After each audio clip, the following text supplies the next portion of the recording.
বাংলাদেশে কিচ্ছু লাগবে না, কোনো বৈদেশিক ঋণেরও দরকার নাই, শুধু আপনারা যাকাত দেওয়া শুরু করেন।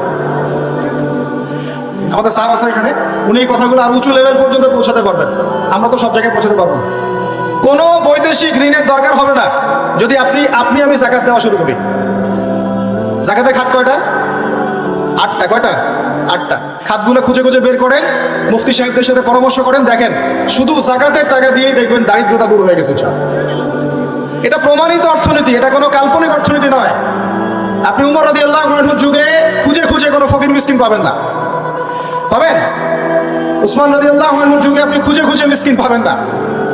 তাহলে তাদের সময় কিভাবে সম্ভব হলো, এখন কেন হয় না?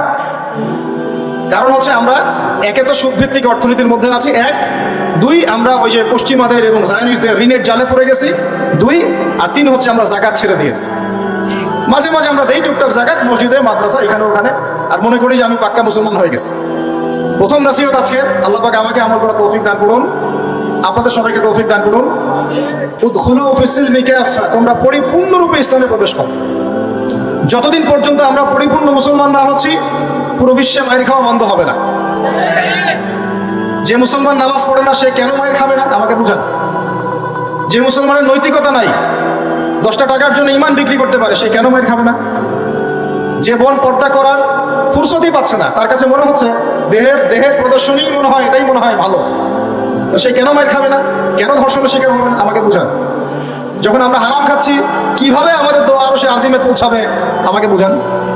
আর যখন আমরা রাষ্ট্রীয়ভাবে, জাতিগতভাবে আল্লাহর হুকুম আহকাম বিধানকে পাশ কাটিয়ে মানব রচিত বিধান চর্চা করছি, আল্লাহর রহমত কিভাবে নেমে আসবে আমাকে বুঝান। আমি বুঝি না ভাই, আমাকে বুঝান। কোন অপশন আছে? একটা বিষয়ে কান খুলে শুনে রাখেন, আসন্ন সময়গুলোতে এই বিশ্বে শুধুমাত্র ইসলাম থাকবে, আর কিচ্ছু থাকবে না। আল্লাহ পাক এমন একটা প্রজন্ম অচিরেই নিয়ে আসবেন যারা এইরকম ইসলাম পালন করবে না, যারা 100% ইসলাম পালন করবে ইনশাআল্লাহ। তারা পরিপূর্ণ মুসলমানও হবে, ইসলামও পরিপূর্ণরূপে পালন করবে, আল্লাহর পথে দাওয়াতি কাজও করবে, প্রয়োজন হলে জিহাদও শরীক হবে। তখন দেখবেন ইনশাআল্লাহ এমন একটা প্রজন্ম আসছে, ওই প্রজন্মের কাছে এই জায়নিস্টরা বলেন আর পশ্চিমারাই বলেন, কেউ পেরে উঠবে না ইনশাআল্লাহ। আমি খোলামেলা কথা বললাম একদম। এই প্রজন্ম সামনে আসছে ইনশাআল্লাহ। আল্লাহ নবী বলেছেন এমন একটা জৈশ আসবে, যেই জৈশ ফালা নি'মাল আমিরু আমিরুহা ওয়ালা নি'মাল জাইশু যালিকাল জাইশ, কতই না উত্তম সেই বাহিনীর আমির আর কতই না উত্তম সেই সেনাবাহিনী। পৃথিবীর কোনো পরাশক্তি তাদের সাথে যুদ্ধ করে পারবে না। আস্তে আস্তে আস্তে আস্তে ওরা বাইতুল মুকাদ্দাস পর্যন্ত জয় করবে, কেউ ঠেকাতে পারবে। এখন বিশ্বের চিত্র দেখে কি আপনার এটা মনে হচ্ছে? এখন বিশ্বের চিত্র দেখে কিন্তু মনে হচ্ছে না।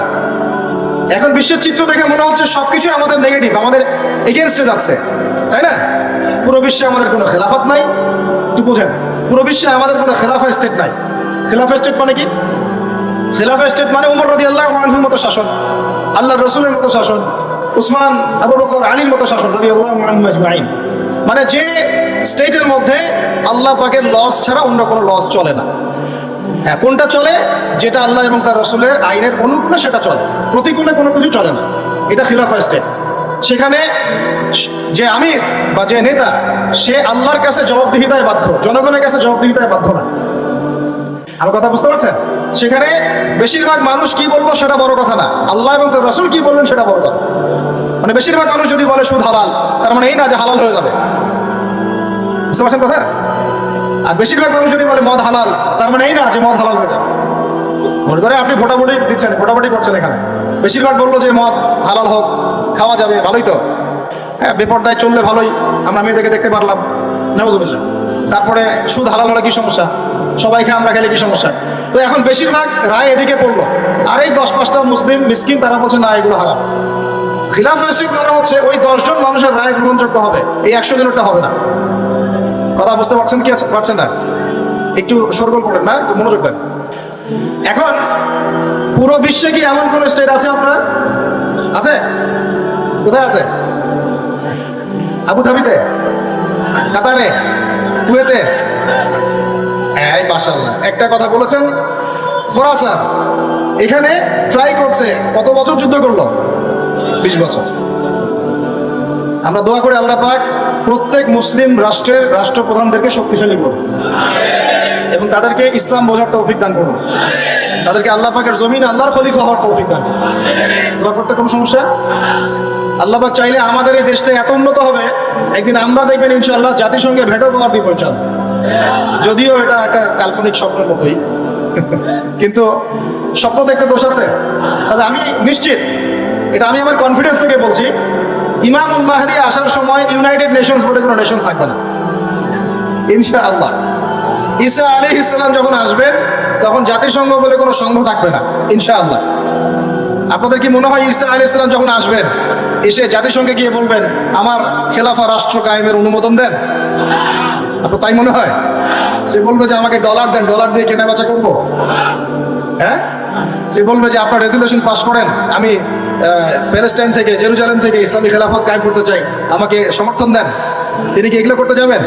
আপনার মনে হয় তিনি এসে ওয়ার্ল্ড ব্যাংকে গিয়ে বলবেন আমাকে লোন দেন, IMF এ গিয়ে বলবেন আমাকে লোন দেন? তার মানে ওই সময় এগুলোর কোনো অস্তিত্বই থাকবে না ইনশাআল্লাহ। এটা বোঝাই যাচ্ছে থাকবে না ইনশাআল্লাহ। এমন কথা